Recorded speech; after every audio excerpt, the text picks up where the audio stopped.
கலியுக அவதார மூர்த்தியராகிய நம் தெய்வம் அவர்கள் மெய்வழி ராஜநனந்தர் அவர்களை எப்படி ஆட்கொண்டார்கள் என்பதனை பகிர்ந்து கொள்ள வருமாறு சாலை சுந்தரேஸ்வரன் அவர்களை அழைக்கின்றோம்.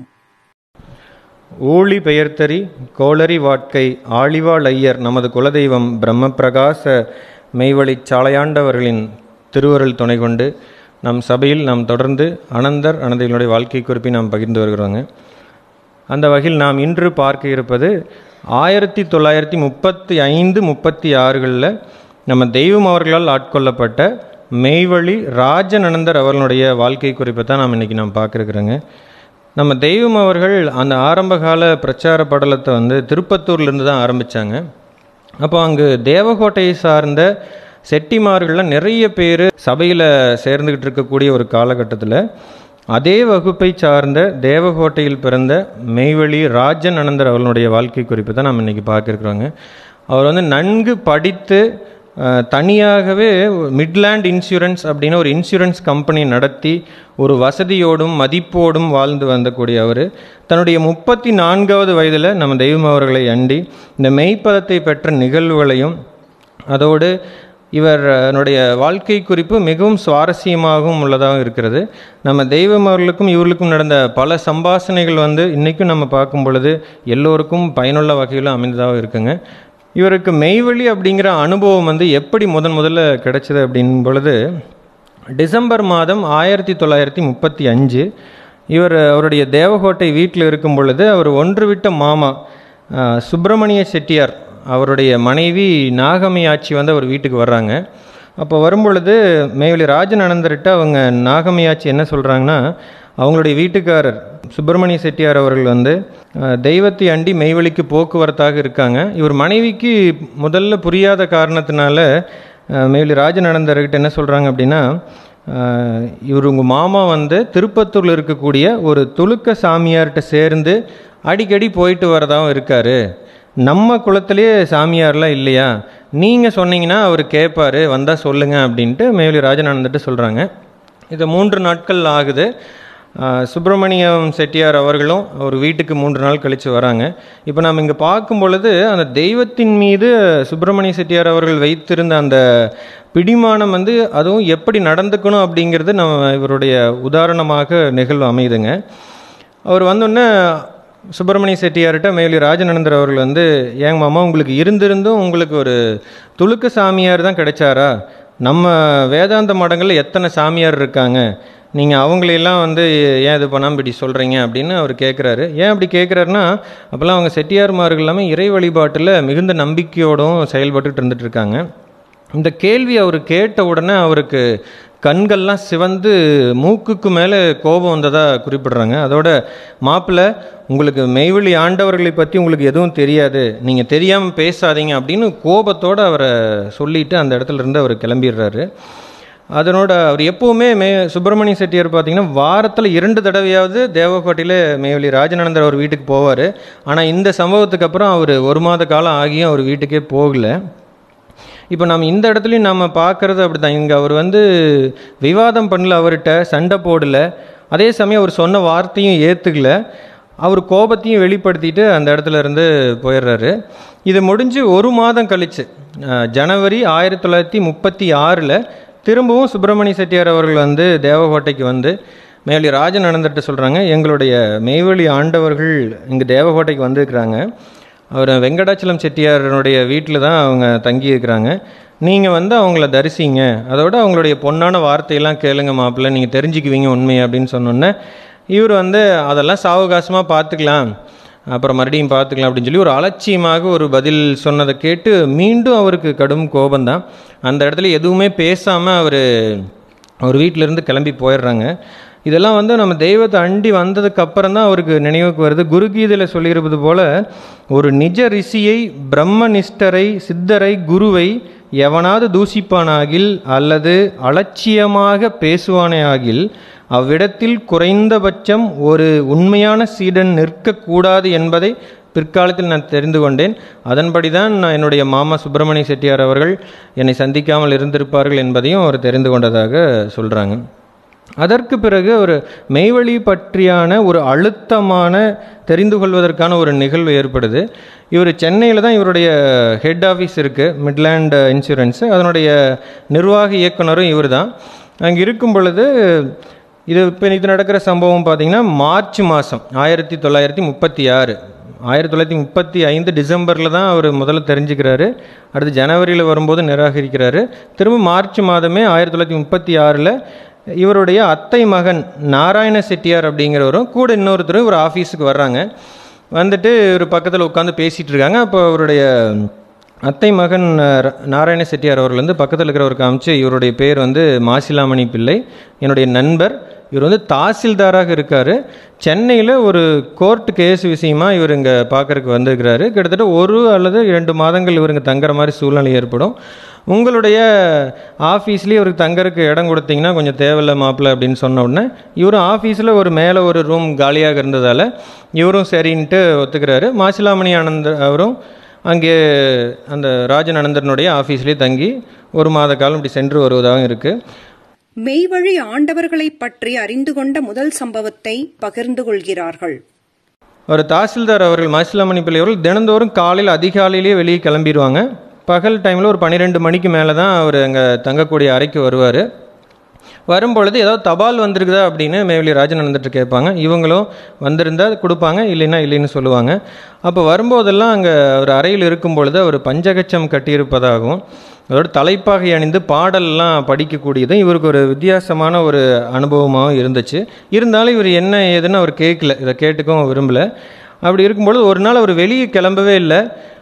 காலையில் ஒரு 11 மணி இருக்கும். அவர் பனியன் மாதிரி போட்டுட்டு தான் வெளியே வர்றாரு. அப்போ பார்க்கும் பொழுது அவருடைய பனியனில் ஒரு லாக்கெட் இருக்குது. அந்த லாக்கெட்டில் ஒரு உருவம் இருக்குது. அவர் பார்க்கும் பொழுது கிருஷ்ண பரமாத்மாவனுடைய ஒரு உருவம் மாதிரியே தெரியுது. அவர் அருகில் வந்து பார்த்த உடனே அது ஒரு மனித உருவம் போல தான் அவருக்கு தோற்றம் அளிக்குது. அப்போ இந்த லாக்கெட்டில் இருக்கிறது யார் அப்படின்னு கேட்குறாங்க. அதற்கு அவர் மாசிலாமணி பிள்ளை அவர்களும் குருபெருமான் மெய்வழி சாலை ஆண்டவர்கள் அப்படின்னு அவர் சொல்கிறாங்க.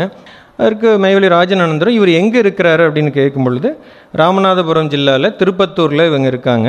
அப்படிங்கும் பொழுது இவர் அவங்களுடைய சிறப்பு என்னன்னு சொல்லுங்களேன் அப்படின்னு கேட்கும் பொழுது அவர்கள் நான் சிறப்பை பற்றி சொல்கிறேன், பின்னர் நாம் பேசுவோம், அதற்கு முன்னாடி நான் உங்கள்கிட்ட சில கேள்விகள்லாம் கேட்கணும் அப்படின்ட்டு ஒரு 3 கேள்விகள் கேட்குறாரு.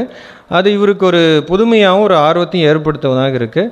அவங்க என்ன கேட்குறேன்னா, உங்கள் உடம்புக்குள்ளே ஆன்மா இருக்குதுன்னு நீங்கள் வந்து ஒத்துக்கொள்கிறீங்களா அப்படின்னு கேட்கும் பொழுது மெய்வழி ராஜன் அனந்தரும் ஆமாம், உடம்புக்குள்ளே உயிர் இருக்குது, ஆன்மா இருக்குது அப்படிங்கிறாங்க. அப்போ அது உங்களுடைய உடலை கூட உருவத்தில் சிறுசாக இருக்குதா இல்லது பெருசாக இருக்குதா அப்படின்னு கேட்கும் பொழுது அது சின்னது தான், சிறுசாக தான் இருக்குது அப்படின்னு சொல்கிறாங்க. அப்போ நீங்கள் வந்து அது சிறியதுன்னு சொன்னால் மட்டும் போதாது. இப்போது உதாரணத்துக்கு ஒரு மனிதர் வந்து இறந்துட்டார் அப்படின்னா அந்த செத்ததுக்கப்புறம் உடலை பார்த்தீங்கன்னா அந்த உடம்பில் கை, கால், மூக்கு, நாக்கு மற்ற அவயங்கள் எல்லாமே இருக்கும். ஆனால் உயிர் மட்டும் இல்லை. அப்போ அந்த உயிர் வந்து எந்த வழியாக வெளியே போயிருக்கும் அப்படின்னு உங்களுக்கு தெரியுமா அப்படின்னு கேட்டால் அவர் தெரியவில்லைங்கிறாங்க. இப்போ வேதங்களும் உபனிஷத்து இது எல்லாமே என்ன கூறுதுன்னா, ஆன்மா அப்படிங்கிறது அளவில் சிறியதாகவும் அது அண்டத்தை விட பெரியதாகவும் இருக்குதுன்னு குறிப்பிடுறாங்க. அப்போ அந்த ஆன்மாவானது உடலை விட பெருசாகவும் இருக்குது, உடலை விட சின்னதாகவும் இருக்குன்னு குறிப்பிட்டிருக்காங்க. அப்படி இருக்கக்கூடிய அந்த ஆன்மாவை நீங்கள் வந்து உங்கள் உடலில் எங்கே இருக்குன்னு உங்களுக்கு தெரியுமா அப்படின்னா அதுக்கும் அவர் தெரியாது அப்படிங்கிறாரு. சரி, உங்களுடைய வயது என்ன அப்படின்னு கேட்கும் பொழுது மெய்வழி ராஜன் அனந்தர் வந்து எனக்கு 34 வயது ஆகிறது அப்படிங்கிறாங்க. அப்போ 34 வயது வரை நீங்கள் உங்கள் உடம்புக்குள் இருக்கிற ஒன்றை நீங்கள் இது வரைக்கும் தெரிஞ்சிக்கவே இல்லைன்னு சொல்கிறீங்களே, இனி எப்போ நீங்கள் தெரிஞ்சுக்கொள்ள போகிறீங்க அப்படின்னு ஒன்று அவருக்கு இந்த கேள்வி வந்து அவருடைய அறிவில் ஒரு சுனசுனப்பை ஏற்படுத்துது. ஏன்னா இவர் நல்லா படித்து ஒரு சொந்தமாகவே ஒரு தொழில், ஒரு இன்சூரன்ஸ் கம்பெனி, அதாவது இது சுதந்திரத்திற்கு முன்னாடி 1935 பார்க்கும் பொழுது அப்போ ஆங்கிலேயர் காலத்திலேயே ஒரு தனியாக கம்பெனி வைத்து நடத்துகிற அளவுக்கு இருக்கிறவர், படித்தவர். இந்த கேள்வி நம்ம இந்த அறிவுக்கு நம்ம தேடாமல் விட்டுட்டோமேன்னு அவர் ஒரு அறிவில் ஒரு சுனசுறுப்பை ஏற்படுத்துது. அதை தொடர்ந்து இன்னொரு கேள்வியும் கேட்குறாரு. இப்போ பிரம்மச்சாரின்னு நம்ம யார், பிரம்மச்சாரின்னா உங்களுக்கு தெரியுமா அப்படின்னா இவர் ஆமாம், கல்யாணம் பண்ணாமல் இருக்கிறவங்க தானே பிரம்மச்சாரி அப்படின்னு சொல்கிறாங்க. சரி அப்படின்ட்டு இப்போ பாதசாரின்னு நம்ம யாரை சொல்லுவோம் அப்படின்னு மாசிலாமணி பிள்ளை அவர்கள் கேட்குறாங்க. பாதசாரின்னா பாதையை சார்ந்து நடந்து போகிறவங்க பாதசாரின்னு நம்ம சொல்லுவோம் அப்படிங்கிறாங்க.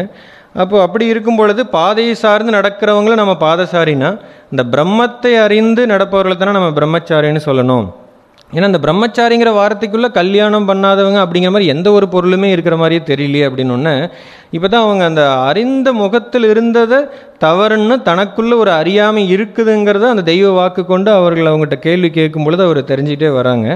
அதோட அடுத்ததாக அவங்க இன்னொரு கேள்வியும் கேட்குறாங்க. இப்போ நம்மளுக்குள்ளே இப்போ தூள உடம்பு இருக்குது, சூக்கும உடம்பு, காரண உடம்பு, அதிகாரண தூளம்னாலாம் சொல்கிறாங்க. அதை பற்றி கேள்விப்பட்டிருக்கீங்களா அப்படிங்கும் பொழுது ஆமாம் நான் கேள்விப்பட்டிருக்கேன் அப்படிங்கிறாரு. இப்போ தூள உடம்பு நம்ம கண்ணுக்கு தெரியுது. அப்போ அந்த மீதம் இருக்கக்கூடிய அந்த சூக்கும காரண அதிகார உடம்பெல்லாம் நம்ம உடம்புக்குள்ளேயே இருக்கா, இல்லை அது பக்கத்து வீட்டில் வேறு எங்காவது வெளியே இருக்கா அப்படின்னு கேட்கும் பொழுது இல்லை அது நம்ம உடம்புக்குள்ளே தான் இருக்கணும். அப்போ அந்த மூன்றுமே உங்கள் உடம்புக்குள்ளே தான் இருக்குது அப்படின்னா அதை நீங்கள் எப்போ தெரிஞ்சுக்க போகிறீங்க, செத்ததுக்கப்புறமா தெரிஞ்சிக்க முடியும் அப்படின்னு கேட்டதும் இதுவும் அவருக்கு ஒரு மிகப்பெரிய ஒரு ஆச்சரியத்தையும் அறியாமையில் இருக்கிறதையும் உணர்த்துச்சு. இவ்வளோ அறிவாகவும் இதோட ஒரு அரை மணி நேரம் இவங்க ரெண்டு பேரும் பேசிக்கிட்டே இருக்காங்க, சம்பாஷணை நீண்டுகிட்டே இருக்குது. இது எல்லாம் கேட்கும் பொழுது அவருக்கு ஒரு ஆர்வம் அதிகமாகுது. அப்போ தான் இவர் அவங்க குருபிரானுடைய சிறப்பையும் எடுத்து சொல்கிறாரு. உடம்பை பெற்ற பயனாவதெல்லாம் உடம்பினுள் உத்தமனை கான் அப்படின்னு பெரியவர்கள் வாக்கு இருக்கு. இப்படிப்பட்ட இந்த செயலையெல்லாம் காட்டித்தர வல்லவர்கள் தான் எங்களுடைய குரு பெருமான் மெய்வழி சாலை ஆண்டவர்கள் அப்படின்னு அவர் தாசில்தார் மாசிலாமணி பிள்ளை அவர்கள் சொல்கிறாங்க. அப்போ தான் அந்த நேரம் அவருக்கு ஞாபகம் வருது, ஆமாம் இதை பற்றி நம்ம மெய்வழி பற்றி நம்ம ஏற்கனவே கேள்விப்பட்டிருக்குமே, நம்ம மாமா வந்து சுப்பிரமணிய செட்டியாரும் இதில் இருந்தாங்க, நம்ம கூட ஒரு தடவை நம்மளை தேவகோட்டை வந்திருக்கும் போது கூட கூப்பிட்டாங்களே இந்த குருபிரானத்தான் ஞாபகம் வரும் பொழுது இவர் அதை தெரிந்து கொண்டு அவர் என்ன சொல்ல, உங்கள் அத்தை மகன் நாராயண செட்டியாரும் அதோட உங்கள் தாயாருடைய அத்தை மகனான ஜமீன்தார் அந்த மேலே வீட்டு பெருமாள் செட்டியார் போன்றவங்க எல்லோருமே எங்களுடைய குருபிரானுடைய சீடர்கள் தான் அப்படின்னு சொல்லும் பொழுது இவருக்கு ஒரே ஆச்சரியமாக இருக்குது. நம்ம உறவினர்களே நிறைய பேர் மெய்வழியில் இருக்காங்க, நம்மளுக்கு தெரியாமையே போயிடுச்சு அப்படின்ட்டு. அதோடு அவர் என்ன சொல்கிறாரு, உங்களுடைய ஆண்டவர்கள்னு சொல்லக்கூடிய குருபிரான் அவர்களை நான் பார்க்கணும் அப்படின்னு சொல்கிறாங்க. அவங்க தாசில்தார் அவர்களும் நான் திருப்பத்தூருக்கு நான் இன்னும் சில நாட்கள் கழித்து போவேன், போகும்பொழுது உங்களை கூப்பிட்றேன் அப்படிங்கும் பொழுது கட்டாயமாக எனக்கு கூப்பிடுங்க, நான் திருப்பத்தூர் வந்து குருபிரானை சந்திக்க ஆவலாக இருக்கிற தகவலையும் சொல்கிறாங்க. அதோடு அவர் மாசிலாமணி பிள்ளை அவர்கள் வந்து மெய்வழி நூல் அப்படிங்கிற ஒரு 53 பாக்கள் நிறைந்த ஒரு புத்தகத்தையும் அவர்கிட்ட கொடுக்குறாங்க. இவர் அங்கே ஆஃபீஸில் கொடுத்த உடனே ஆஃபீஸ்லேயே படிக்கிறார், முழுசாக படிச்சுட்டாரு. திரும்ப வீட்டுக்கு போய் படிக்கிறாங்க. திரும்ப அங்கே வந்ததுக்கப்புறமா அவர் கேட்குறது என்ன அப்படின்னா, அந்த மெய்வழி நூலில் நீங்கள் கொடுத்துல எனக்கு பாதி வந்து கொஞ்சம் விளங்கின போல் இருக்குது, மீதி எனக்கு நிறைய புரியவே இல்லை அப்படின்னு ஒன்று. அதற்கு அவர் வந்து எங்களுடைய குருபிரான் அவர்கள் உங்கள் மீது கருணை கொண்டு சீடராக ஏற்றுக்கொண்டு உங்களுக்கு தீட்சை அளித்தாங்க அப்படின்னா உங்களுக்கு அந்த முழு நூல் நீங்கள் படிக்க வேண்டியது எல்லாமே உங்கள் அறிவில் விளங்கப்படும் அப்படின்னு ஒன்று. இந்த வார்த்தைகள் வந்து இவருக்கு புதிதாகவும் வியப்பாகவும் இருந்துச்சு. ஏன்னா அதே ஆள் தான் படிக்கும்போது புரியல, குருபிரான் அவர்கள் சீடனாக ஏற்றுக்கொண்டால் விளங்கும் அப்படின்னு சொல்றாங்க அப்படின்னா அவருக்கு ஆச்சரியமாக இருந்தது. நம் தெய்வம் அவர்களை திருப்பத்தூர் ஆசிரமத்தில் சந்தித்த முதல் நிகழ்வை பகிர்ந்து கொள்கிறார்கள். 12/4/1936 4வது மாதமே அவர் என்ன பண்ணுறாருன்னா, நான் இப்போ திருப்பத்தூர் போகிறக்கு புறப்படலான்ட்டு இருக்கேன், நீங்கள் வர்றீங்களா அப்படின்னு கேட்குறாரு. இவர் நான் உடனடியாக வரேன்னு சொல்கிறாங்க. அதுக்கு மாசிலாமணி பிள்ளை அவர்கள் நாளைக்கு வந்து சித்திரை 1 தமிழ் வருட பிறப்பாச்சு அப்படிங்கும்போது அதனால் என்ன அப்படின்னு கேட்குறாரு. இல்லை உங்கள் வெளியூர் போகிறதுனால உங்கள் மனைவி சம்மதிப்பாங்களான்னு பார்த்துக்குங்க அப்படிங்கும்பொழுது இல்லை நான் சம்மதிக்க வச்சிருவேன், என்னால் சம்மதிக்க முடியும் அப்படின்ட்டு மாலை 5 மணி வாக்கில் அவங்க வீட்டுக்கு போகிறாங்க. போயிட்டு மனைவிக்கிட்டே இப்படி நான் வெளியூருக்கு கிளம்புறேன், திருப்பத்தூர் போகிறதாக சொன்னேன், நாளைக்கு சித்திரை 1 இருக்குது, வெளியூர் போகிறீங்களே, நான் வருட பிறப்பு அன்னைக்கு நீங்கள் வெளியே போனீங்கன்னா வருஷம் ஃபுல்லாக வெளியே சுற்றுற மாதிரியே இருக்கும் அப்படின்னு சொன்னோன்னே, நான் வேணால் அடுத்த வருஷ பிறப்பு அன்னைக்கு நான் வீட்டிலேயே இருந்துக்கிறேன் அப்படின்னு சொல்லி சம்மதம் பெற்று இவரும் மாசிலாமணி பிள்ளை அவர்களும் அங்கிருந்து அந்த போட் மெயில் ராமேஸ்வரம் எக்ஸ்பிரஸ் பிடிச்சி திருப்பத்தூருக்கு பயணமாகறாங்க. அவர்கள் வந்து சித்திரை மாதம் அந்த முதல் நாள் 14/4/1936 காலை 9 மணிக்கு அங்கே திருப்பத்தூர்லேருந்து மெய்வழி ஆசிரமத்திற்கு 2 பேரும் வந்துட்டாங்க. அப்போ இங்கே நம்ம தெய்வத்தினுடைய அந்த திருக்கோலத்தை அவர்கள் உணர்வுலையும் அந்த உள்ளத்துலேயும் எந்த அளவுக்கு தைச்சுது அப்படிங்கிறத ஒரு அனந்தர்களும் நம்ம தெய்வத்தினுடைய திருவுரத்தை விளக்கிட்டே இருந்தாங்க. இங்கேயும் மெய்வழி ராஜன் அனந்தரும் அந்த லாவண்யத்தை குறிப்பிடுறாங்க.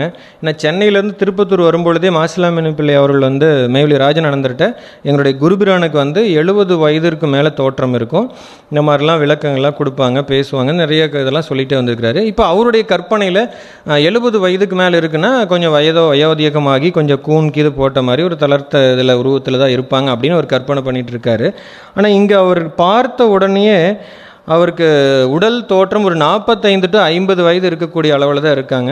அதோடு அவங்களுடைய அந்த அழகிய உருவம், அந்த சிவந்த பொன்னிற மேனியும் என்னை கவர்ந்தது அப்படிங்கிறாங்க.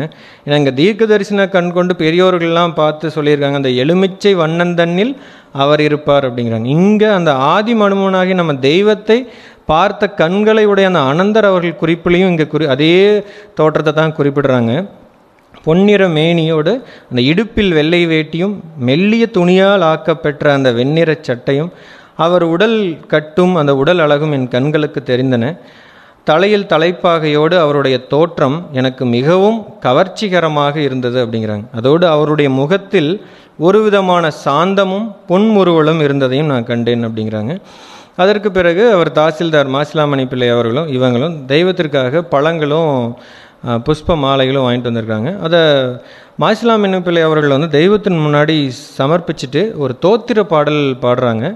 பரமனே உருவெடுத்து பாரிடை குருவாய் வந்த அந்த தோத்திர பாடலை பாடும் பொழுது இவர் கவனிச்சுக்கிட்டு வந்தது ஒரு மிகப்பெரிய ஒரு ஆச்சரியத்தையும் ஏற்படுத்துச்சு. ஏன் அப்படின்னா, இது வரைக்கும் சாதாரணமாக ஒரு சாமியாரை யாரோ பார்த்தாங்க அப்படின்னா இப்படி இந்த மாதிரிலாம் தோத்திர பாடலாம் பாடுறது இவர் பார்த்ததும் இல்லை, கேள்விப்பட்டதும் இல்லை. இது ஒரு புதுமையாக இருந்தது. அதோடு பாடல் பாட பாட அந்த தோத்தரிப்பவனுடைய அந்த குரல் வந்து தளதளத்து அவர் கண்ணீர் மல்க அந்த பாடலை பாடிக்கிட்டே இருக்கார். இது இவருக்கு ரொம்ப ஆச்சரியமாகவும் ஒரு உணர்ச்சியும் உண்டு பண்ணுது பக்கத்துல இருந்தே பார்க்கறதுனால. அதோடு அவர் அந்த பாடலினுடைய அர்த்தத்தையும் கவனிச்சுக்கிட்டே வர்றாரு. அதில் குறிப்பிடும் பொழுது, அதாவது இந்த இகத்தை விட்டு அந்த பரநாட்டை நாடும் மக்களுக்கான அரசரே அப்படின்னா அந்த வேதங்களெல்லாம் புகழ்கின்ற வேதமறை சொரூபரே என்றும், இந்த மார்க்கநாத பெருமானே என்றும், அந்த கடவுளாகி நீங்கள் எங்களுடைய அந்த அடிமையான எங்கள் மக்களுக்காக நீங்கள் இறங்கி வந்து நீங்கள் அவதாரம் செய்து எங்களை எல்லாம் அந்த காக்க வேண்டும் அப்படிங்கிறது போல் அவருக்கு விளக்கமெல்லாம் புகழ்ந்து வணங்குறதையும் தெரிஞ்சதுனால தான், அப்போ ஒரு உணர்ந்து உள்ளத்திலிருந்து பாடினதுனால தான் மாசிலாமணி பிள்ளைக்கு அந்த கண்ணீர் வந்ததை அவர் புரிஞ்சுக்கிறாரு. ஏன்னா அக்கணமே அப்போ முடிவு பண்ணிட்டார், அந்த நேரத்திலே இவர் நிச்சயமாக இவங்க வந்து பெரியவர்களாக தான் இருக்கும், அந்த பெரும்பொருள் அந்த ஞான பொருள் நிச்சயமாக இவங்ககிட்ட இருக்குது அப்படிங்கிற எண்ணம் இவங்களுக்கு தெளிவாக வருது. இவர்களும் நம்ம தெய்வம் அவர்களை வணங்கி அமுது பெற்று முன்னாடி அமர்றாங்க. அதற்கப்புறமா தெய்வம் அவர்களும் மாசிலாமணி பிள்ளைகிட்ட இவர் கூட்டிகிட்டு வந்தவர் யார், என்ன விவரமெல்லாம் கேட்டு தெரிஞ்சுக்கிறாங்க. நம் தெய்வம் அவர்கள் மெய்வழி ராஜநந்தருடன் நிகழ்த்திய சம்பாஷணை பற்றி பகிர்ந்து கொள்கிறார்கள். மெய்வழி ராஜநந்தர் அவர்கள் மெய்வழியில் சேர்ந்த அனுபவத்தை குறிப்பிடுறாங்க. இப்போ சித்திரை மாதம் 1ஆம் தேதி தான் நம்ம தெய்வம் அவர்களை தரிசித்து, தெய்வம் அவர்களுக்கு இவங்களுக்குமான ஒரு சம்பாஷணை நீண்ட நேரம் நடைபெறுது. கிட்டத்தட்ட அவங்க குறிப்பிட்டது வந்து ஒரு 4-5 மணி நேரம், காலையில் ஒரு 3 மணி நேரம், பிற்பகல் 2 மணி நேரம் நடக்கிறதாக சொல்கிறாங்க.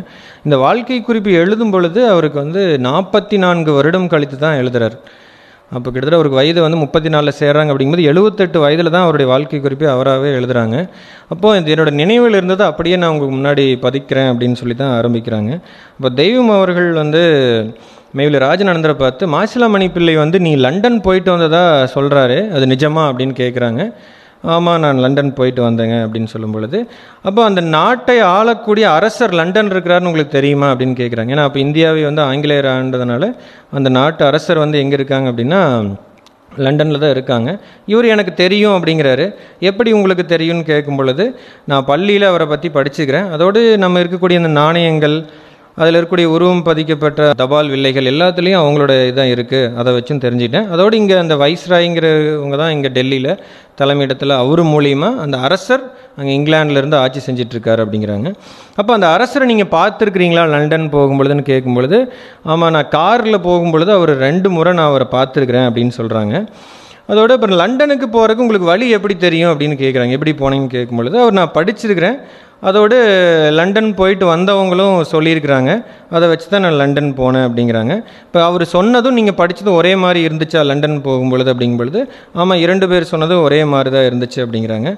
அப்போ நீங்கள் லண்டன் போகும்பொழுது நீங்கள் போகிற பாதை வந்து சரியானது தானா அப்படின்னு உங்களுக்கு சந்தேகமெல்லாம் வரலையா அப்படின்னு கேட்கும்பொழுது, இல்லை எனக்கு சந்தேகமெல்லாம் எதுவும் வரல, ஏன்னா நான் படித்ததும் அவர்கள் சொன்னதும் திரும்ப நான் அந்த வழியில் போய்கிட்டு இருக்கக்கூடியது எல்லாமே ஒரே வரிசையாக வந்ததுனால எனக்கு எந்த ஒரு சந்தேகமும் இல்லை அப்படிங்கிறாரு.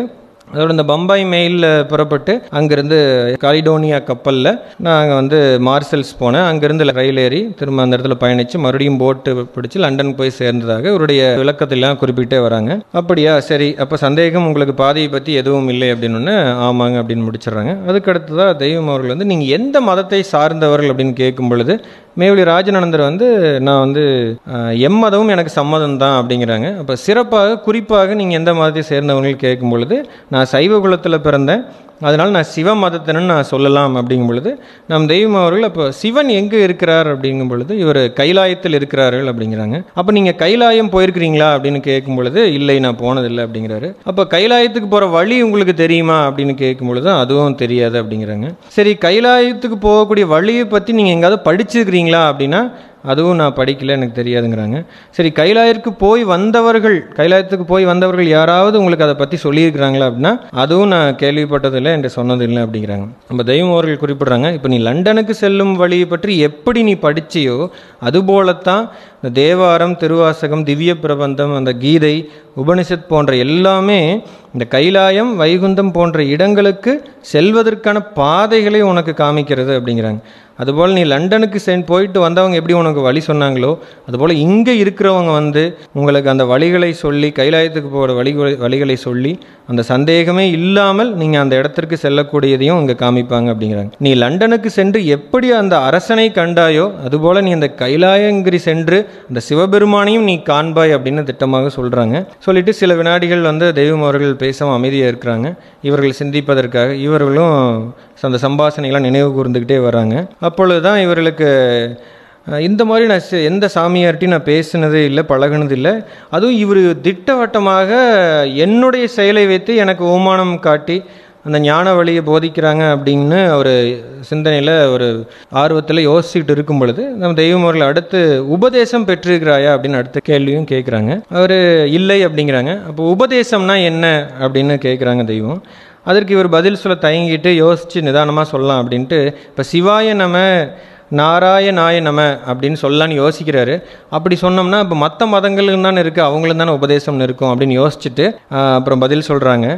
ஒருவர் இன்னொருத்தர் காதில் ரகசியமாக ஒரு மந்திரத்தை சொல்லுவாங்க. அதை கேட்டுட்டு அந்த மந்திரத்திலிருந்து தியானிக்கிறது இல்லை வாய்க்குள்ளேயே முணுமுணுக்கிறது தான் உபதேசம் அப்படின்னு இவர் சொல்கிறாரு. தெய்வம் ரொம்ப கெட்டிக்கார பையனாக இருப்போம் போலையே அப்படின்னா இவருக்கு நல்லா நிமிர்ந்து உட்கார்றாரு ஒரு சந்தோஷத்தோட. அதுக்கப்புறம் சரி உபன்னா என்ன அப்படின்னு தெய்வம் கேட்குறாங்க. இப்போ உப தலைவர் சொல்கிறது போல், அப்போ உப அப்படின்னாலே அது இரண்டாவது தான், ரெண்டாவது அப்படின்னு அர்த்தம் அப்படின்னு சொல்கிறாங்க. சரி, தேசம்னா என்ன அப்படின்னு கேட்குறாங்க. தேசம்னா நாடு, பூமி, உலகம்னு சொல்லலாம் அப்படின்னு மேலூர் ராஜநந்தர் சொல்லாங்க. அப்போ உங்களுடைய சொல்படியே பார்த்தா உபதேசம்னா உபனா அந்த இரண்டாவது உலகத்தை, அந்த பர உலகத்தை அல்லவா குறிக்கிறது. அப்போ ஒருத்தன் உபதேசம் பெற்றேன் அப்படின்னு சொன்னாங்கன்னா அவன் அந்த பர உலகத்தை பெற்றேன் நல்லா அர்த்தமாகிறது அப்படின்னு ஒன்று தான். ஆமாம், இது தெரியாமல் இந்த பொருளிலேயே அந்த வார்த்தையிலேயே விளக்கு இருக்கும்போது நம்மளுக்கு தெரியாமல் இருந்தது அப்படின்னு அது அவருக்கு இதை விட்டு நம்ம ரகசியமாக மந்திரத்தை சொல்கிறது அப்படிங்கிற மாதிரி அர்த்தம் எங்கே அதில் இருக்குன்னு இவருக்கு ஒரு வியப்பாகவும் இருந்தது. அதோடு அந்த சம்பாஷணைகள்லாம் தொடர்ந்து கொண்டே இருக்கும் பொழுது இவங்க இப்படிப்பட்ட பெரும் பெரியவர்களை நமக்கு பழகக்கூடியதற்கு, சந்திப்பதற்கு ஒரு வாய்ப்பாக நினைக்கிறதெல்லாம் அவர் நினைச்சு அந்த மகிழ்ச்சியில் அவர் அறியாமையே அவருடைய கண்களில் இருந்து அந்த ஆனந்த கண்ணீர் பெருக்கெடுத்து அந்த கடவாய் வரைக்கும் அந்த கண்ணீரானது வருதுங்க. இப்போ நம்ம தெய்வம் அவர்கள் கேட்குறாங்க, உன்னுடைய கண்ணீர் உப்பு கரிக்குதா அப்படின்னு கேட்குறாங்க. அவரும் நினைத்து பார்த்துட்டு இல்லை அப்படிங்கிறாங்க. இப்போ நம்ம தெய்வம் அவர்கள் துக்கத்தில் இருக்கும் பொழுது உனக்கு கண்ணீர் வரும் இல்லையா, அதுதான் உப்பு கரிக்கும். இந்த ஆனந்தத்தில் இருக்கும் பொழுது உப்பு கலக்காமல் தான் இருக்கும் அப்படின்னு அவங்க சொன்ன உடனே அவருக்கு இது ஒரு புது அனுபவமாக இருந்து அவருடைய அந்த உணர்ச்சி பெருக்கத்தால் எழுந்து நின்று கண்ணீர் தார தாரையாக கொட்டிக்கிட்டு இருக்கு. அவங்க தெய்வத்திட்ட வேண்டி கேட்டுக்கிறாங்க, உங்களுடைய தேவருடைய திருச்சபையில் நீங்கள் என்னையும் ஏற்று அந்த உபதேசம் எனக்கு அருள் வேணும் அப்படின்னு வேண்டி கேட்டதுனால தெய்வம் அவர்களும் இவங்களை சேர்த்து கொள்ள அப்படிங்கிறாங்க. இவர் அந்த குறிப்பிடக்கூடிய அந்த சித்திரை மாதம் முதல் நாள் இந்த 13/4/1936 தான் என்னுடைய மெய்வெளிச்சபையில் சேர்ந்த என்னோடய வாழ்க்கையிலேயே நன்னாள் அப்படின்னு அவர் குறிப்பிடுறாங்க. அதோடு அன்று மாலை 4 மணி ஆகுது. அவர் திரும்பவும் அவர் சென்னைக்கு போகக்கூடிய சூழ்நிலை நேரம் ஆனதுனால தெய்வம் அவர்கிட்ட எப்படி கேட்கறதுன்னு தெரியல, போறக்கும் மனம் இல்லாமல் தெய்வத்தை முன்னாடி திரும்ப தெய்வ சன்னதியில் அங்கே திருத்தோற்றத்தை பார்த்தோன்னா திரும்ப அவர்களுக்கு கண்ணில் கண்ணீராக பெருகுது. தெய்வம் அவர்களும் ஏன் என்னாச்சுன்னு கேட்குறாங்க. இல்லை நான் சென்னைக்கு போகணுங்க அப்படின்னு கேட்ட உடனே சரி நீ போயிட்டு வா அப்படின்னு தெய்வம் அவர்களும் உத்தரவு கொடுக்குறாங்க. இவரும் அங்கேருந்து சென்னைக்கு புறப்படுறாருங்க.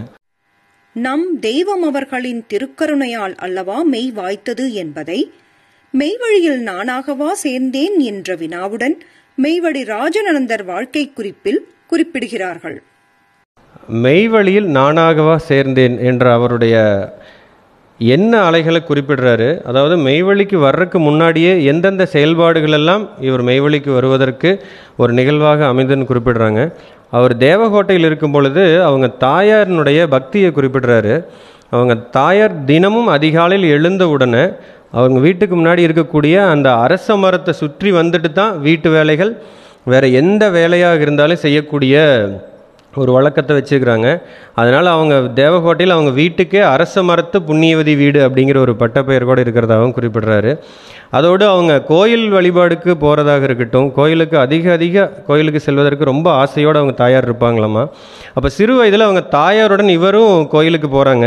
அப்போ அந்த கோயில் விக்கிரகத்துக்கு முன்னாடி நின்று அவங்க தாயார் கேட்கக்கூடிய வரம் என்ன அப்படின்னா, ஆண்டவனே எந்த முகம் போனாலும் உங்களின் தங்க முகத்தையே நான் காண வேண்டும். என்னுடைய கடைசி காலத்தில் நான் எமன் கைப்படாமல் நீங்களே வந்து என்னை கூட்டிச் செல்ல வேண்டும் அப்படின்னு தான் அவங்க தாயார் அந்த விக்கிரகத்துக்கிட்ட வேண்டக்கூடிய பழக்கத்தை வச்சுக்கிறாங்க. அதன் காரணமாக என்னமோ தெரியல, இவருக்கு அந்த வார்த்தைகள்லாம் அவருடைய மனதில் ஆழமாக பதிந்து அவர் ஒரு ஊருக்கு போனாலும் சரி, இப்போ காரைக்குடி போகும் பொழுது குன்றக்குடிக்கு போகவும், மதுரைக்கு போகும் பொழுது திருப்பரங்குன்றத்திற்கும், சென்னையில் கத்தீட்ரல் ரோட்டிற்கு பக்கத்தில் இருக்கக்கூடிய வடபழனிக்கு செல்லும் பொழுதும் பாத யாத்திரையும் நடந்தே போகிறான். போகும்போதெல்லாம் அந்த தெய்வத்தினுடைய நினைவுகளிலே இருந்துட்டு அவங்க அம்மா கேட்கக்கூடிய வரத்தையே தான் இவரும் விக்கிரகத்துக்கு முன்னாடி வேண்டி கேட்டுக்கிட்டே இருந்திருக்கிறாரு. இதை ஒரு அழகான ஒரு உதாரணம் கொண்டு குறிப்பிடுறாங்க. இப்படி வேண்டதுனால என்ன நடக்கும் அப்படின்ட்டு. இப்போ வானொலி நிலையத்திலிருந்து அந்த நிகழ்ச்சிகள் செய்திகள்லாம் நம்மளுக்கு அனுப்பும் பொழுது அந்த அலைவரிசை மூலமாக நம்ம டிரான்ஸ்மிட்டர் அல்லது ரேடியோ மூலமாக நம்ம அதை கேட்குறோம். அதுபோல தான் நம்மளுடைய எண்ணங்களை பிறருக்கு தெரியப்படுத்துறக்கும், பிறருடைய எண்ணங்கள் என்னன்னு நாம் உள்வாங்கிறதுக்கான ஒரு கருவிகள் ஈசன் நமக்குள்ளேயே வச்சு படைச்சிருக்கிறாரு. ஆனால் அது மாயைங்கிற ஒரு மண்ணால் அது மழுங்கி கிடப்பதாகவும், அதுவே சித்தர்கள், ரிஷிமார்கள், நாயன்மார்கள், ஆழ்வார்கள் போன்ற பெரியோர்களுடைய அந்த கருவிகள் எல்லாமே பரிசுத்தமாக இருக்கிறதுனால உடனடியாக அவர்கள் தம்முடைய எண்ணத்தில் அவங்க தெரிஞ்சுக்கிறாங்க. அதனால தான் ஞான வழியை தொடுவதற்கு அருகதையாக உள்ளவர்கள் யாரோன்னு அந்த எண்ணத்தில் இருந்தாங்க அப்படின்னா அவர்களிடம் நம்மை இழுக்கவே பார்ப்பார்கள்னு குறிப்பிடுறாங்க. இப்போ இவர் வேண்டின அந்த செயல்பாடு நம்ம தெய்வத்தினுடைய அண்டி மெய்வழிக்கு வருவதற்கு ஒரு வாய்ப்பாக அமைஞ்சது அப்படிங்கிற அந்த நிகழ்வில் குறிப்பிடுறாரு. அதோடு இன்னொரு நிகழ்வையும் குறிப்பிடுறாங்க. அவங்களுடைய அக்கா வீட்டிற்கு போகும் பொழுது எப்படி இவங்க வீட்டுக்கு அரச மரத்து புண்ணியவதி வீடுன்னு பேர் இருக்குதோ, அதுபோல் அவங்க அக்கா வீட்டுக்கு சத்திரத்தார் வீடு அப்படின்னு ஒரு பெயர் இருக்காமா. அவங்க என்ன பண்ணுவாங்களோ, அவங்க வீட்டில் தினமும் ஒரு 100லிருந்து 150 பேர்த்துக்காவது தனியாக ஒரு அன்னச்சத்திரம் ஒன்று கட்டி அங்கே வரக்கூடியவர்களுக்கு, ஏழைகளுக்கு அல்லது வழிப்போக்கர்களுக்கு உணவு அளிப்பது, அன்னதானம் கொடுப்பதை வழக்கமாக வச்சுருந்தாங்க. அப்போ இவர் தந்தையாரோடு நாங்கள் போகும்பொழுது அவர் தந்தையார்கிட்ட மெய்வழி ராஜநந்தர் ஒரு கேள்வி கேட்குறாங்க.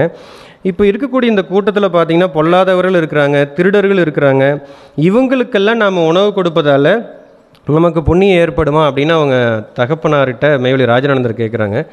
அப்போ எப்படி அவங்க தாயார்கிட்டருந்து அந்த விக்கிரக வழிபாட்டில் இறைவன்கிட்ட எப்படி வேண்டும்னு ஒன்று தெரிஞ்சிட்டாங்களோ, அதுபோல் இங்கே தந்தையாரிடமிருந்து ஒரு விஷயத்தை தெரிஞ்சுக்கிறாங்க.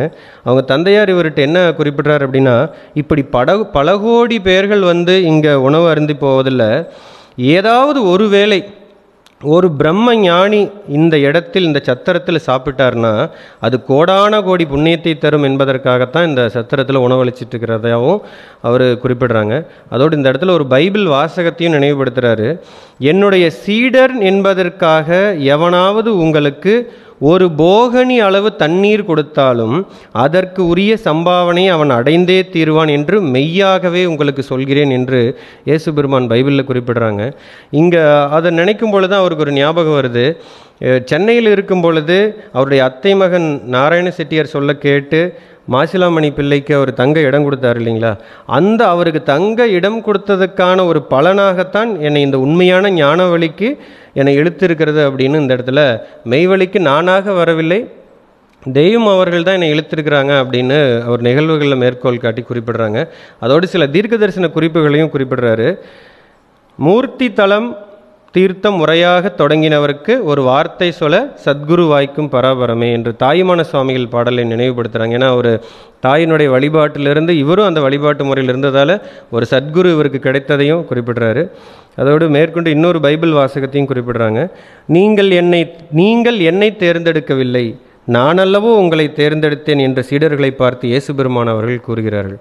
இங்கே தெய்வம் அவர்களுடைய நினைவில் எண்ணத்தில் நம்ம நிறைஞ்சிருந்தனால தான் நம்மையும் இன்றைக்கு நம்ம மெய்வழியில் நம்ம பயணித்துட்டு இருக்கிறோம். நம்ம தெய்வத்தை எடுத்திருக்கிறாங்க அப்படின்னு நினைக்கும் பொழுது நாம் எல்லோருமே மிகப்பெரிய ஒரு பாக்கியவான் அப்படிங்கிறது இவருடைய இந்த நிகழ்வுலையும் நாம் தெரிஞ்சுக்க முடியுதுங்க. அடுத்ததாக எப்படி பெரியவர்களுடைய எண்ண அலைகள் நம்மளுடைய எண்ணத்தில் தெரிந்துக்குவாங்க அப்படிங்கிறதுக்கு நம்ம தெய்வத்துடனான ஒரு சந்திப்பு நிகழ்வு ஏற்படுகிறது. மதுரையில் தெய்வத்தை சந்திக்கிறதுக்கான ஒரு வாய்ப்பு ஏற்படுகிறது. அவர் திருப்பத்தூர் சென்றிருக்கும் பொழுது தெய்வம் அவர்கள் கேட்குறாங்க, நீ மதுரைக்கு என்னுடன் 3 நாட்கள் தங்க முடியுமா அப்படின்னு கேட்குறாங்க. மெய்வழி ராஜநந்தரோ உத்தரவுப்படியே வருகிறேன் அப்படிங்கிறாரு. அதோட தெய்வம் அவர்கள் அங்கே மதுரையில் இருக்கக்கூடிய கிருஷ்ண கோவில் அப்படிங்கிற தெருவுக்கு பக்கத்தில் இருக்கக்கூடிய ஒரு முகவரியும் கொடுத்து அங்கே ஏப்ரல் 22ஆம் தேதி 1936 நம்ம சந்திப்போம்னு சொல்லிடுறாங்க. இவரும் உத்தரவுங்க தெய்வமே அப்படின்ட்டு இவர் சென்னை கிளம்பிடுறாரு. ஏப்ரல் 22ஆம் தேதி அங்கே மதுரைக்கு போகிறதுனால முன்கூட்டி ஏப்ரல் 21ஆம் தேதியே ரயில் பயணத்தை மாலை நேரத்தில் அவர் தொடர்ந்தால் தான் அடுத்த நாள் செல்ல முடியும். ஆனால் அவருடைய வேலை காரணமாக ஒரு அவசர நெருக்கடி பணி காரணமாக அன்றைக்கு அவரால் ரயிலை பிடிக்க முடியல. அடுத்த நாள் 22ஆம் தேதி மாலை தான் கிளம்பி 23ஆம் தேதி தான் போகிறக்காக திட்டமிடுறாரு. அந்த ஒரு நாள் முழுவதுமே இவர் மிகப்பெரிய ஒரு மன உளைச்சல்லையும் மனக்கவலையும் ஆழ்ந்திருக்கிறாரு. ஏன்னா ஒரு சீடன் அப்படிங்கிறவங்க குருவிட்ட அடிமை போலவில் இருக்கணும். இன்னைக்கு தெய்வம் நமக்காக காத்திருக்க வராங்க, நாம் அவங்கள காக்க வச்சுட்டோமே, போக முடியலன்னு ரொம்ப வருத்தப்பட்டு தான் ரயில் பயணம் ஃபுல்லாக நினச்சி கண்ணீரோடு தான் ஏங்கி வந்துட்டுருக்கிறாரு. அங்கே மதுரையில் இறங்கி அந்த கிருஷ்ணப்பா கோயில் அந்த வீதியில் நடந்து போகும் பொழுது ஒரு குதிரை வண்டியில் கரெக்டாக தெய்வம் அங்கே தான் வர்றாங்க. அப்போ தான் வராங்க. வந்துட்டு நீ இப்பொழுதுதான் வருகிறாயே என்று கேட்டு சரி என்னுடனே அமர்ந்துக்குள்ள அங்கே தான் போகலான்ட்டு கூட்டிகிட்டு போகிறாங்க. அப்போ தெய்வம் அவர்களும் இவர் அங்கே ரயிலில் மிஸ் பண்ண தெரிஞ்சுக்கிட்டு தாமதம் தெரிந்து கொண்டு தெய்வம் அவர்களும் ஒரு நாள் கழித்து தான் அங்கே மதுரைக்கு கிளம்பி வர்றாங்க. ஏன்னா நம்மளுடைய பிள்ளை அங்கே வருத்தப்படக்கூடாது அப்படிங்கிற ஒரு எண்ணத்தையும் தெய்வம் முன்கூட்டியே தெரிந்து கொண்ட நிகழ்வு ஒரு மிகப்பெரிய ஒரு அதிசயமாக ஒரு குறிப்பிடுறாரு. ஏன்னா அந்தப்போ ஒரு தந்தி அடிக்கலான்னு பார்க்குறாரு, மதுரைக்கு வர முடியாத தகவலை யார் பேருக்கு அடிக்கிறதுன்னு தெரியல. அந்த ஒரு நாள் கவலை என்னை மிகவும் ஆழ்த்தி விட்டதுன்னு சொல்கிறாங்க. அந்த கவலை நம்மளுடைய பிள்ளை கொடுத்துடக்கூடாதுன்னு தெய்வம் முன்கூட்டியே அந்த எண்ணத்திலிருந்து அறிந்து கொண்டு 22ஆம் தேதி வரேன்னு சொன்னது தெய்வம் அவர்களும் ஒரு நாள் 23ஆம் தேதி வராங்க. அது அந்த முகவரி அடையிறதுக்கு முன்னாடியே அந்த ரயில் வண்டியில் அந்த ஜட்கார்னு சொல்லுவாங்க, அதில் தெய்வம் அழைத்து கொண்டு அந்த இடத்துக்கு போவதாகவும் அங்கே மதுரையில் தெய்வம் அவர்களோட பல சம்பாஷணை நிகழ்வுகள் 3 நாட்கள் நடக்குது. இதில் மிகப்பெரிய ஒரு தெளிவு, தெய்வத்தின் மேலே ஒரு குருபிரான் மேலே ஒரு ஈர்ப்பு எல்லாம் ஏற்பட்டு தெய்வத்தை வேண்டி கேட்குறாங்க. தெய்வம் அவர்களும் தீட்சைக்கான உத்தரவும் அங்கே மதுரையில் இருக்கும் பொழுதே வழங்குறாங்க. அடுத்த பௌர்ணமியில் உனக்கு தீட்சை வழங்கப்படுங்கிற அறிவிப்பும் வருது. அதற்கப்புறமா இவர் திரும்பவும் மதுரையிலிருந்து சென்னைக்கு போயிடுறாங்க. தனக்குள் இருந்த அஞ்ஞான இருளை போக்க தீட்சைக்கு முன் அடுக்குநிலை போதம், குருகீதை போன்ற புத்தகங்கள் கிடைக்கப்பெற்ற அதிசயத்தை குறிப்பிடுகிறார்கள். தீட்சை நடைபெறுவதற்கு இடைப்பட்ட காலத்தில் சென்னையில் நடந்த நிகழ்வுகளை குறிப்பிடுறாரு. இப்போ ஒரு சென்னை ஆஃபீஸ்க்கு அவர் அலுவலகத்துக்கு போகும் பொழுது அங்கே ஒரு பாயோட கடை இருக்கும், அங்கே தான் காரை நிறுத்திட்டு அவர் நடந்து போகணும். இதை பல வருடங்களாக வழக்கத்தில் வச்சுக்கிறாரு. அந்த வழியாக போகும் பொழுதே ஒரு புத்தக கடை இருக்குது. இது வரைக்கும் அவர் அந்த இடத்துல அதை பார்த்துருக்கிறாரு, கடந்து சென்றுவார். திடீர்னு அந்த அன்னைக்கு அந்த புத்தக கடையை பார்க்கும் பொழுது அவருடைய கண்ணில் ஒரு புத்தகம் படுது. அது அகஸ்திய மகாமுனிவர் அவர் எழுதின அடுக்குநிலை போதம். அந்த புத்தகத்தை பார்த்த உடனே படிக்கலான்னு ஒரு எண்ணம் வருது. அவர்கிட்டையும் விலை என்னன்னு கேட்டு அந்த புத்தகத்தை வாங்கிட்டு போய் படிக்கிறாங்க. அந்த புத்தகத்தில் மொத்தம் ஒரு 10 பாட்டுகள் தான் இருக்குது. அதில் எல்லாமே 6 கேள்வி, 8 வரிகளில் 6 வரிகள் கேள்விகளாகவும் கடைசி 2 வரிகள் அதற்கான விடைகளை உங்களுக்கு சொல்லக்கூடியவர் யாரோ அவர்கள்தான் உண்மையான குரு பெருமான் அப்படிங்கிறதும் இருக்குது. அதில் அந்த சொல் பிறந்த விடம் எங்கே, முப்பாலும் எங்கே, துவாரபாலகர் எங்கே, இப்படி கேள்விகளாக கேட்டுக்கிட்டே கடைசியில் இதை சொல்ல வரக்கூடியவர்கள், இதை சொல்லித்தரக்கூடிய ஒருவர் உண்டால் அவரையே நாம் தொழுது குரு என பணிந்து வணங்கலாமே அப்படின்னு தான் அந்த அடுக்குநிலை போதத்தில் இருக்குது.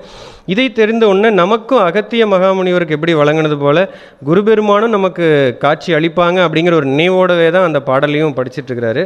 இப்படியே ஓரிரு நாட்கள் ஆனதுக்கப்புறம் திரும்பவும் அந்த புத்தக கடை வெளியாக வரும் பொழுது இன்னொரு புத்தகமும் அவருடைய கண்ணில் படுது. அதுதான் வந்து குருகீதை. அதையும் வாங்கிட்டு வீட்டில் போயிட்டு முழுவதுமாக படித்து பார்க்குறாங்க. அந்த குருகீதையில் குறிப்பிடுவது, குருவும் சிவனும் ஒன்றே என்று மகேஸ்வரன் சொல்லுகிறார். ஒருவன் செய்தவற்றை, பாபத்தை கடவுளால் கூட மன்னிக்க முடியாது, ஆனால் அவற்றை மன்னிக்க குருவுக்கு சக்தி உண்டு என்று குருகீதை கூறுகிறது. இதன்படி சிவனுக்கும் மேற்பட்டவர்கள் ஆகிறார்கள் என்பதையும் குருகீதையின் மூலமாக தெரிந்து கொள்கிறாங்க. இதற்கு அழகாக ஒரு உதாரணம் கொண்டு குறிப்பிடுறாங்க. இப்போ நம்ம சூரியனுடைய வெப்பம் வந்து எல்லா இடத்துலையும் பிரகாசிக்குது, ஆனால் நம்மளை அதை எரிக்கிறது இல்லை. ஆனால் அதுவே நம்ம ஒரு பூத கண்ணாடியை வச்சு அதனுடைய வெப்பத்தை உள்வாங்கி ஒரு இடத்துல விட்டோம் அப்படின்னா, அது ஒரு காகிதமாக இருக்கட்டும், ஒரு ஓலை அல்லது பஞ்சு போன்ற இடத்துல அது நெருப்பாக அது எரிய ஆரம்பிச்சிருது இல்லையா?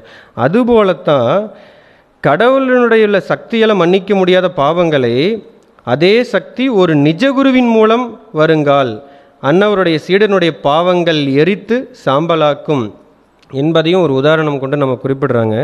இப்போ சீடனுடைய பாவங்களை எல்லாம் குருபிரான் போக்கி ரட்சிக்கிறாங்கள் என்பதற்காக இப்போ சிவவாக்கியனுடைய பாடல் நாம் எடுத்துக்கொண்டால் கூட, உண்மையான சத்குரு கிடைத்தால் பஞ்சமா பாதகங்கள் 100 கோடி செய்யணும், பஞ்சு போல பறந்திடும் என்று நான்மறையும் ஓதுகிறது அப்படிங்கிறாங்க. அப்போது பஞ்சமா பாதகங்கள் 100 கோடி செய்தாலும் குரு பார்வை பட்டுச்சு அப்படின்னா அதையெல்லாம் போக்கி நம்மளை இந்த மெய்நிலைக்கு ஏற்றுக்கொள்ளக்கூடிய ஒரு நிகழ்வுகளையும் பார்க்குறோம். இன்னும் உதாரணமாக பார்க்கும் பொழுது, வால்மீகி அவர் வந்து ஒரு திருடனாகத்தான் இருந்தார், ஆனால் அவர் குருபிரானால் ஆட்கொள்ளப்பட்டு ஒரு பிரம்மனிஷ்டராக ஆகிறாங்க இல்லையா?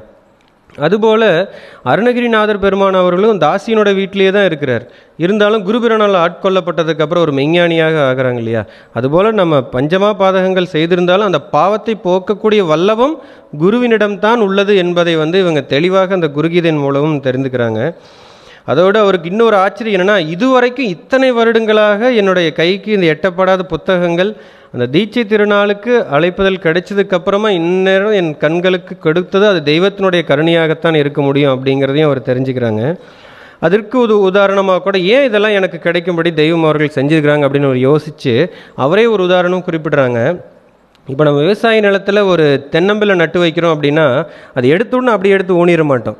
அதற்கு வந்து ஒரு 3க்கு 3 அடி ஆழமாக குழி எடுத்து அதில் மணலை போட்டு நிரப்பி மேல் மண்ணெல்லாம் போட்டு உரத்தையெல்லாம் வச்சு ஒரு தென்னங்கன்றை நட்டு அதற்கப்புறம் மண்ணை வச்சு அணைச்சி இறுக்கி நம்ம தண்ணி பாய்ச்சணும் அப்படின்னா அது எப்படி வளர்ந்து நின்று செழிப்பான ஒரு பலன்களை கொடுக்குமோ, அதுபோலவே இந்த பாரமார்த்திக வழியில் நான் செழித்துவங்கி வளர வேண்டும் என்று ஒரு பெரியதொரு கனிவான எண்ணத்தால் தான் எம்பெருமான் சாலையாண்டவர்கள் இப்புத்தகங்களை என் கைக்கு கிட்டுமாறு செய்தார்கள் என்று அவர் அந்த அன்னைக்கு நினைத்து கொள்றாங்க. தீட்சை திருநாளின் முதல் நாள் சம்பவத்தை குறிப்பிடுகிறார்கள். சென்னையிலிருந்து தீட்சை பெறுவதற்காக திருப்பத்தூர் வர்றாங்க. அந்த தேதி என்னென்னா மே மாதம் 6ஆம் தேதி 1936. அதற்கு முந்தின நாளே திருப்பத்தூர் வந்து சேர்ந்துடுறாங்க. அங்கு அச்சிடப்படாத சாலையாண்டவர்கள் எழுதிய பாட்டுக்களும் நூல்களும் சில இருந்தன. அதில் மெய்நிலை போதத்திலிருந்து பாடல்கள்லாம் அந்த அன்னைக்கு பாடுறாங்க. ஒரு 20 பாட பின்பாட்டு வாங்கி அனந்தர்கள் பிள்ளைகள்லாம் பாடிக்கிட்டு இருக்காங்க. அதை இவர் கேட்கும் பொழுது இவருக்கு ஒரு மிகப்பெரிய ஒரு ஆச்சரியத்தை ஏற்படுத்த வகையில் இருக்குது. ஏன்னா அந்த அகத்திய மகாமுனிவருடைய அடுக்குநிலை போதத்தில் வந்தது போலவே இதில் இருக்கக்கூடிய பாட்டுகள்லையும் எங்கே எங்கே என்று கேள்வியிலாக கேட்டு இதை சொல்லக்கூடியவர்கள், இதை பேசக்கூடியவர்கள், இதை காட்ட வல்லவர்கள் யாராக இருக்கிறார்களோ அவர்களே குரு பெருமான், அவர்களே ஜகத்குரு என்று அறியலாம் அப்படிங்கிற பாடல்கள்லாம் கேட்டுக்கிட்டே வராங்க. அதில் ஒரு பாடல் வரிகளை ஒரு நினைவுபடுத்திகிட்டே வராரு. அவர்கள்தான் அந்த ஜென்ம சாபல்யர் என்றும், அந்த யமனோலையை கிழித்தெறியக்கூடிய அந்த எம்பிரான் அவர்கள்தான் என்றும், அந்த யமபயத்தை நின்று கடத்தக்கூடிய அந்த இறைவரும் அவர்கள்தான் என்றும், அதற்கான விளக்கங்களை கூறக்கூடியவர்கள் யாராக இருந்தால் அவர்களே குரு பெருமான் என்றும், அந்த சாவோலையை கிழித்து எறியக்கூடிய சத்குரு அவர்கள் என்றும், தாழ்குலத்தில் வந்திருந்தாலும் அவர்களே ஆதிசங்கரர் என்றும் இந்த பாடல்கள்லாம் இவர் கேட்டுக்கிட்டு இருக்கும் பொழுது இது இவ்வளவு மிக எளிமையான நடைமுறையில் தெய்வமர்கள் ஏற்றிருக்கிறாங்க என்ற ஆச்சரியத்தோடு பார்க்குறதோடு இல்லாமல் இது ஒரு படிக்காத ஒரு பாமர மக்கள் இந்த பாடல் வரிகளை கேட்டால் கூட அவர்களுக்கும் விளங்குற வகையில் இருக்குது என்று அவர் நினைத்து கொண்டு அந்த அகஸ்திய மகாமுனிவருக்கு அவர்களுக்கு எப்படி குருநாதர் காட்டி அருள்னாங்களோ அதுபோலவே இன்னைக்கு நானும் ஒரு அகஸ்தியராக இன்னைக்கு எங்களுடைய குருபிரான் முன்னாடி தெய்வத்தின் முன்னாடி நான் அமர்ந்திருக்கிறேங்கிற எண்ணத்தையும் அவர் அந்த எண்ணத்தில் இருந்து தான் கவனிச்சுக்கிட்டே வர்றார் பாடல்கள் எல்லாமே. அப்படி பகல் முழுவதும் அந்த பாடல்களை பாடிக்கிட்டு வராங்க. இடையிடையே தெய்வம் அவர்களும் அந்த பாடல்களை வாங்கி படிக்கிறாங்க. அப்படி பாடும் பொழுது அந்த குரலினுடைய அந்த இனிமையும் தனிமையும், அந்த பாட்டில் உள்ள வார்த்தைகளுக்கேற்ப தெய்வம் அவர்கள் காட்டிய அந்த உடல் அசைவும், கை அசைவும், அந்த தலை அசைவும், கண் அசைவும், அந்த அபிநயம் என் மனதை மிகவும் கவர்ந்தது என்கிறார்கள். அதோடு நான் எத்தனை நாட்களிலிருந்து இன்று நான் நினைக்கும் பொழுதும் என் மனக்கண் முன் அப்படியே காட்சி அளிப்பதாகவும் அவர் ஒரு ஆனந்தத்தோடு அந்த வாழ்க்கை குறிப்பில் குறிப்பிட்டு வராங்க. அப்படி பாடல்கள் பாடும் பொழுதும் இடையிடையே தெய்வம் அவர்களுடைய திருவாக்கும் பிறங்கிட்டே வருது. அதில் சிலவற்றை மட்டும் இவருடைய வாழ்க்கை குறிப்பில் குறிப்பிடுறாங்க. தெய்வம் அவருடைய திருவாக்கில், இப்போ மனிதனாக பிறந்தவன் எல்லோருமே, பிறந்த குழந்தை எல்லோருமே அது நரன் தான் என்கிறாங்க. அதோடு அந்த நரனாக இருந்த மனிதன் ஒரு மெய்குருபிரானை அண்டி அவர்களுடைய வசம் ஆட்கொள்ளப்பட்டால் அவன் நரன் என்ற நிலையிலிருந்து மனிதனாகிறான். அதோடு அந்த குருபிரானுடைய அந்த பாரமார்த்திக வழியில் அவர்கள் சொற்படி நடந்து வரும் பொழுது அவன் தேவனாகிறான் என்ற திருவாக்குகளையும் கேட்டு இன்றைக்கி நாமும் தேவனாக போகிறோம், தேவனாகிறோம் என்ற எண்ணத்தோடு கவனிச்சுட்டு வராங்க. அதோடு அன்பு பெரிதா, பக்தி பெரிதா போன்ற பல சம்பாசனைகளும் திருவாக்கியங்களும் எடுத்து கொடுத்துட்டே வராங்க. தெய்வம் அவர்கள் குருகீதையிலிருந்து சில குறிப்புகளும் கொடுக்குறாங்க. குரு உண்மையை அறியாதவனால் ஜெபம், தபம், விரதம், தீர்த்தம், யாகம், தானம் என எது செய்தாலும் அனைத்தும் வீண்தான், வியர்த்தம் தான் என்றும் குறிப்பிடுறாங்க. அப்போது ஒரு மனிதனானவனுக்கு குருபிரான் அவசியமானது என்பதை அனைத்து வேதங்களுமே உணர்த்துகின்ற உண்மையும் அதில் தெரிஞ்சிட்டே வராரு. அடுத்ததாக தெய்வம் அவர்கள், இப்போ ஒரு மனிதன் உனக்கு ஒரு சிறிய உதவி செஞ்சால் நம்ம அவனை எவ்வளோ மேன்மையாக பார்க்குறோம், அவனை நினச்சி பார்க்குறோம். நம்ம அவனை பார்க்கும்போதெல்லாம் அவன் மேலே ஒரு அன்பும், அவங்க உதவி செஞ்சது நினைவுக்கு வருதே. கடவுள் உனக்கு எவ்வளவு உபகாரம் செய்திருக்கிறார். உனக்காக கண்ணை கொடுத்தார், மூக்கை கொடுத்து, காது, நாக்கு எல்லாவற்றையும் கொடுத்து உன்னை அருளியிருக்கிறார். அதோடு ஒரு உதாரணத்திற்கு ஒரு நாக்கை மட்டும் எடுத்துக்கண்டா அதற்காக அறுசுவைகளும் படைத்து, அதில் ஒரு இனிப்பு அப்படின்னா அதில் எத்தனை இனிப்பு, சர்க்கரையில் இனிப்பு இருக்குது, தேனில் இனிப்பு இருக்குது, கருப்பட்டியில் இனிப்பு இருக்குது. அதோடு பழங்கள் அப்படின்னா அதில் எத்தனை இனிப்பு. ஒரு மாம்பழம்னு எடுத்துக்கொண்டாலே மாம்பழத்தில் எத்தனை வகையான ரகங்கள் இருக்குது, ஒவ்வொன்றும் ஒவ்வொரு சுவை, ஒவ்வொரு சத்துக்கள். அதோடு வாழைப்பழம்னா அதில் எத்தனை ரகங்கள் இருக்குது. இப்படி ஒன்றொன்றாக மனிதனுக்காக, ஒரு நாக்குக்காக அறுசுவையில் இனிப்புக்காக எத்தனை, இதில் புளிப்பு அப்படின்னா புளிப்பில் எத்தனை வகையான புளிப்புகள் ரகங்கள் இருக்குது. இப்படி காரசாரம்னா அதில் எத்தனை. இது எல்லாமே இந்த ஒரு 2 விரல் அளவு இருக்கக்கூடிய ஒரு சிறிய நாக்கிற்காக அறுசுவையில் ஒரு அண்டத்தையே இறைவன் உனக்கு படைத்து கொடுத்திருக்கிறான் என்றால், அதை நீ ஒரு நாளாவது, ஒரு சன நேரமாவது நீ என்னைக்காவது இதையெல்லாம் நினைத்து பார்த்திருக்கிறாயே என்று கேட்குறாங்க. இதில் எத்தனை தடவை ஒரு நாள் நீ நினைச்சிருக்கிற, அதற்காக அவங்களை இறைவனை வணங்கியிருக்கிறாயா, அல்லது நன்றி செலுத்தியிருக்கிறாயா, அல்லது நன்றி செலுத்தணும் அப்படிங்கிற ஒரு எண்ணமாவது உனக்கு வந்திருக்கிறதா என்று தெய்வம் அவர்கள் கேட்குறாங்க. அதோடு இதை நன்றாக ஆழமாக ஊன்றி உற்று நினைத்துப்பார் என்கிறாங்க. இப்படி ஒரு திருவாக்கியங்களாக அவங்க குறிப்பிட்டே வராங்க. இப்படித்தான் தீட்சை திருநாளினுடைய முதல் நாள் நடைபெற்று வருகிறது. தீட்சை பெற்றவர்களின் உடலை சுட்டெரிப்பவர்களின் குலம் நாசமாகும் என்ற தெய்வம் அவர்களின் திருவாக்கை நினைவு கூறுகிறார்கள். தீட்சை திருநாள் 2வது நாளினுடைய நிகழ்வுகளை குறிப்பிடுறாங்க. இந்த தீட்சை திருநாள் நிகழ்வில் 2வது நாளில் தீட்சை வாங்குவதற்கு முன்னாடி தெய்வம் அவர்கள் மேவலி ராஜநந்தரை பார்த்து கேட்குறாங்க. அன்று இரவு 11 மணி இருக்கும். அன்று எல்லோருமே தெய்வம் அவர்கள் அமர்ந்திருக்கிறாங்க. அவர்கள் திருமுன்னாடி உட்கார வைக்கிறாங்க. மேவலி ராஜநந்தர் உட்கார்றாங்க. அப்போ தெய்வம் அவர்கள் மேவலி ராஜநந்தரை பார்த்து கேட்குறது என்ன அப்படின்னா, நீ ஒரு சைவ மதத்தினன், இந்து. இப்போ இந்துக்களில் ஜீவன் பிரிந்ததுக்கப்புறமாக அந்த சடலத்தை சுட்டெரிப்பது தான் வழக்கமாக நிறைய இடத்துல வச்சுருக்கிறாங்க. நீ என்னிடம் தீட்சை வாங்கிய பின்னர் உன் சடலத்தை எவரேனும் சுட்டு எரிப்பார்களாயின் அவர்களுக்கு கேடு சேரும், அதோடு அவர்கள் குலம் நாசமாகும் என்றும், அதனால் நீ பிரமாணம் செய்து காசாய தீட்சை பெற்றுக்கொள் என்று தெய்வம் அவர்கள் உத்தரவு தெரிவிக்கிறாங்க. இவரும் உத்தரவு தெய்வமே என்று அந்த காசாயத்திற்கான பத்திரத்தை படித்து அதில் கையொப்பம் விட்டு தர்றாங்க. அதாவது இந்த உடலை, இந்த தூளத்தை சுட்டெரிப்பது பாவம் என்றும், அதை நான் பாதுகாப்பாக மண்ணடக்கம் செய்வேன் என்றும் உத்தரவாதம் செய்யப்பட்டு கையெழுத்து போட்டு அதன் பின்னாக இவர்களுக்கு தீட்சை நடக்க இருக்கிறது. அப்பொழுது தெய்வம் அவர்கள் இவருடைய குலத்தில் வந்த பெரியவர்களையே உதாரணம் காட்டி குறிப்பிடுறாங்க. பட்டினத்தார் உன் குலத்தவராச்சே, அவர் பெற்ற ஞானம் உனக்கு கிடைத்தால் போதுமா என்று கேட்குறாங்க. இவர்களும் போதுங்க தெய்வமே அப்படின்னு கேட்குறாங்க. அப்போ பட்டினத்தாருடைய பாடலை ஒரு நினைவு கூர்ந்து பிரம்மோபதேசத்தை தீட்சையை ஆரம்பிக்கிறாங்க.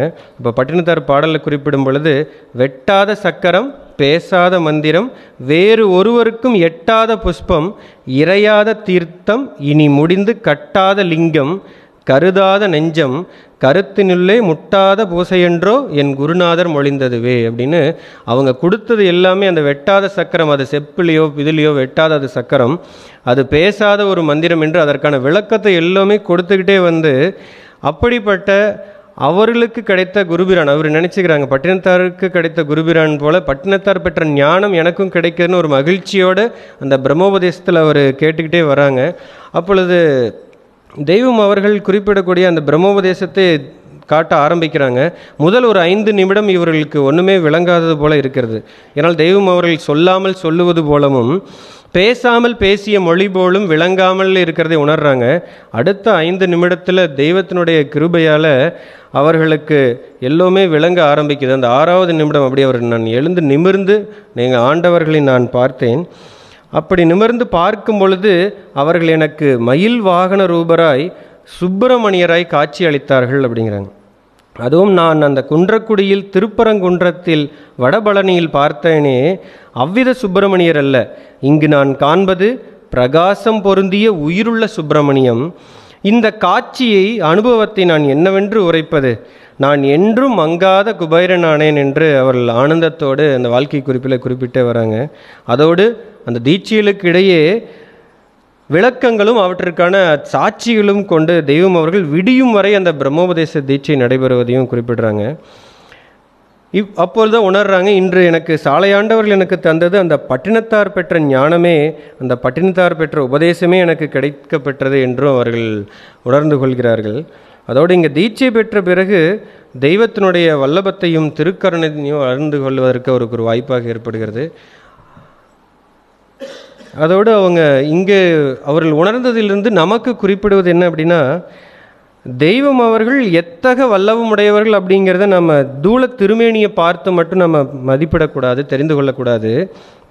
அவர்களுடைய செயலை வைத்துத்தான் இவர்கள் நம்ம தெரிந்து கொள்ள வேண்டும் என்று ஒரு உதாரணம் கொண்டு குறிப்பிடுறாங்க. இப்போ ஒரு ரயில் பயணத்தில் ஒருத்தர் போயிட்டுருக்காரு, ஒரு வியாபாரி போயிட்டுருக்காரு. அந்த வியாபாரி பக்கத்தில் இன்னொரு சாதாரணமாக ஒருத்தர் தட்டு வேசி கட்டிக்கிட்டு வீட்டிலிருந்தே உணவு கொண்டு எடுத்துகிட்டு பசியாறிக்கிட்டும் அங்கே அமர்ந்திருக்கிறாரு. நம்ம ரயில் பயணம்னாலே விசாரிப்போம் இல்லையா, பக்கத்தில் அருகில் இருப்பாங்கட்டு நீங்கள் யார் என்னன்னு விசாரிப்போம். அதுபோல் இந்த வியாபாரி விசாரிக்கும் பொழுது இவர் குறிப்பிடுறாரு, உங்களோட என்ன உத்தியோகம், எங்கே இருக்கிறீங்க அப்படின்னு கேட்கும்போது நான் டெல்லிக்கு போயிட்டுருக்கேன் அப்படிங்கிறாரு. அப்படியா, டெல்லியிலையா, எந்த ஆஃபீஸில் உங்களுக்கு வேலை அப்படின்னு கேட்கும் பொழுது அவர் நான் உச்சநீதிமன்றத்தில் இருக்கேன் அப்படின்னு சொல்கிறாரு. உச்சநீதிமன்றத்திலையா, உங்களுக்கு அப்போ அங்கே என்ன வேலை அப்படின்னு கேட்கும் பொழுது அவர் நாங்கள் நீதிபதினு கூட சொல்ல, அவர் அங்கே நான் தலைமை நீதிபதியாக இருக்கிறேன் அப்படின்னு சொல்கிறாரு. அப்போ அந்த வியாபாரி பார்த்துட்டு என்ன சாதாரணமாக இருக்கிறாரு, வேஷ்டி கட்டிகிட்டு இருக்கிறாரு, இவர் தலைமை நீதிபதினு நம்மகிட்ட பொய் சொல்லுவார் போல் அப்படின்னு அந்த வியாபாரி நினைக்கிறாரு. அவர் நினைக்கிறதுல ஒன்றும் தப்பு இல்லை, ஏன்னா அந்த ஆடை பாதி ஆள் பாதிங்கிற மாதிரி அந்த ஆடை தோற்றத்தை வச்சு தானே அந்த இடத்துல மதிப்பிட முடியும். அதுவே அந்த வியாபாரி ஒரு செலவு செஞ்சு டெல்லிக்கே போயிட்டு அந்த உச்சநீதிமன்றத்தை போய் அங்கே அந்த முதன்மை நீதிபதியை அந்த ஆடையோட அந்த அலங்காரத்தோட அந்த இருக்கையில் அமர்ந்திருக்கும் பொழுது அவர் பார்த்தா, அப்பொழுது அந்த ரயிலில் அவர் சொன்னது நம்ம காதில் சொன்னது உண்மைதான் அப்படின்னு விளங்கும் இல்லையா. இதுபோலத்தான் மெய்வழி ஆண்டவர்களை அவர்களுடைய தூள சரீரத்தை வைத்து அவர்களை மதிப்பிடக்கூடாது. அவர்கள் மண்ணுலக மக்களை உய்விப்பான் வேண்டி தெய்வமே மனுவுரு எடுத்து குருவாக இவ்வுலகுக்கு வந்தவர்கள். அதாவது மண்ணுலக மக்களை உய்விப்பான் வேண்டி தெய்வமே மனுவுரு எடுத்து குருவாக இவ்வுலகிற்கு வந்தவர்கள். சிவனை விட குரு மேலானவனாக என்று குருகீதை கூறுகிறது. காரணம், பிறவிக் கடலில் கிடந்து கோடானு கோடி காலம் அவதிப்படும் உயிர்களை கரை சேர்க்க கடவுள் மனு உருவெடுத்து குருவாக வந்தால்தான் மனிதனிடம் பேசி விளக்கங்கள் எடுத்து கூறி அவனுக்கு அந்த வானுலகு செல்வதற்கு வழிகாட்ட முடியும். ஆகையால் ஆண்டவர்கள் அவர்களை செயலை கொண்டே எவரும் மதிப்பிட வேண்டும் என்று தங்களுடைய வாழ்க்கை குறிப்பில் முடிக்கிறாங்க. மெய்வழி ராஜநனந்தரின் வாழ்க்கை குறிப்பிலிருந்து நாம் தெரிந்து கொள்ள வேண்டியது பற்றி பகிர்ந்து கொள்கிறார்கள். மெய்வழி ராஜநனந்தர் அவர்களுடைய வாழ்க்கை குறிப்பிலிருந்து நாம் தெரிந்து கொள்வது என்ன என்று பார்க்கும் பொழுது, இப்போ அவருடைய இளவயது பிராயத்திலிருந்தே எப்படி இறைஞானத்தோடு இருந்தார்கள் நாம் பார்த்தோம். ஏன்னா அவர்களுடைய தாயாருடைய வேண்டுதல் போலவே இவரும் அந்த விக்கிரக வழிபாடலுக்கு போகும் பொழுது யமனிடமிருந்து தப்பிக்க வேண்டுமே அப்படின்னு அந்த யதார்த்த வேண்டுதலும் இருந்ததை பார்த்தோம். அதோடு அந்த மெய்வழியில் இருந்த ஒரு பிள்ளைக்கு உதவுனா வெளியுலக மக்களுக்கும் இந்த மெய் கிடைப்பதற்கு ஒரு வாய்ப்பாக அமையும் என்பதையும் அந்த மாசிலாமணி பிள்ளை அனந்தருக்கு அவர் அந்த அலுவலகத்தில் தங்க இடம் கொடுத்து இவருக்கு அந்த மெய்நிலை கிடைப்பதற்கு உதவுனதையும் பார்த்தோம். இந்த இடத்துல நம்ம மாசிலாமணி பிள்ளை அவர்களையும் பார்ப்போம். நம்மளுக்கு யாராவது உதவி செஞ்சாங்க அப்படின்னா அதோடு நாம் விடுபட்டுறாமல் நம்ம தெய்வத்தினுடைய வல்லபத்தையும் அந்த குருவினுடைய மேன்மையும் எடுத்து சொல்லி ஒரு ஜீவன் புரிகிற மாதிரி அந்த மெய்வழிக்கு நாம் தலை ஏற்படுத்தக்கூடிய அந்த தெய்வத்தினுடைய திருவாக்களை எடுத்து பேசணும் அப்படிங்கிறதையும் மாசிலாமணி பிள்ளை அவர்களுடைய நிகழ்வுலேருந்து நாம் பார்த்தோங்க.